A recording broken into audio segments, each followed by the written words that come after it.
നമ്മളിന്ന് ഉണ്ടാക്കാൻ പോകുന്നത് ചാള മസാലയാണ്. അപ്പോൾ അതിന് വേണ്ടി വെളിച്ചെണ്ണ ഒഴിച്ചിട്ടുണ്ട്. ഇതിലേക്ക് ഇഞ്ചി വെളുത്തുള്ളി ഇട്ട് കൊടുത്തിട്ടുണ്ട്. അത് നന്നായി വഴണ്ട് വരുമ്പോൾ നമുക്ക് സവാള ഇട്ട് കൊടുക്കണം കേട്ടോ. നമ്മൾ സവാള ഇട്ട് കൊടുത്തിട്ടുണ്ട്.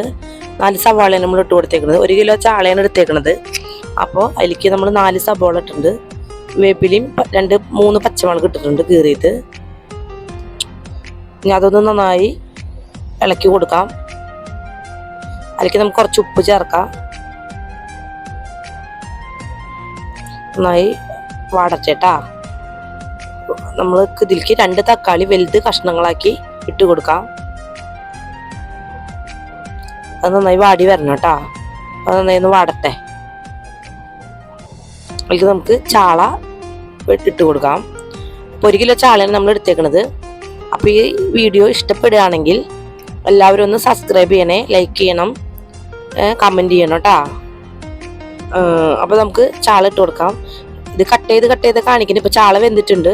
അതിലേക്ക് നമുക്ക് പൊടികൾ ചേർത്ത് കൊടുക്കാം. മഞ്ഞൾപ്പൊടി 1 ടീസ്പൂണ്, മുളക് പൊടി 2 ടീസ്പൂണ് വേണ്ട. അപ്പോൾ 2 ടീസ്പൂൺ മുളക് പൊടി നമ്മൾ ചേർത്തു. ഇനി നമുക്കൊരു 10 രൂപയുടെ ചിക്കൻ മസാല ഫുള്ളായിട്ട് ഇട്ട് കൊടുക്കുന്നുണ്ട് കേട്ടോ. അപ്പോൾ ഒരു 10 രൂപയുടെ ചിക്കൻ മസാല ഫുള്ളായിട്ട് എടുത്ത് നമുക്ക് നന്നായി ഇളക്കി യോജിപ്പിച്ചിട്ടുണ്ട്. നന്നായി മസാലയൊക്കെ ആയിട്ടുണ്ട്. ഇതിലേക്ക് ഗരം മസാല പൊടിച്ചിട്ട് കൊടുക്കാം. നമുക്കിതിലേക്ക് കുറച്ച് കൂടി ഇട്ട് കൊടുക്കാം.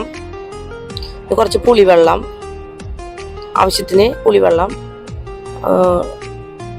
ഇട്ട് കൊടുത്ത് നന്നായി ഇളക്കി യോജിപ്പിക്കാം. കുറച്ച് വേപ്പില മുകളിൽ ഇട്ട് കൊടുത്തു. അപ്പോൾ നമ്മുടെ മീൻ മസാല റെഡി ആയിട്ടുണ്ട് കേട്ടോ.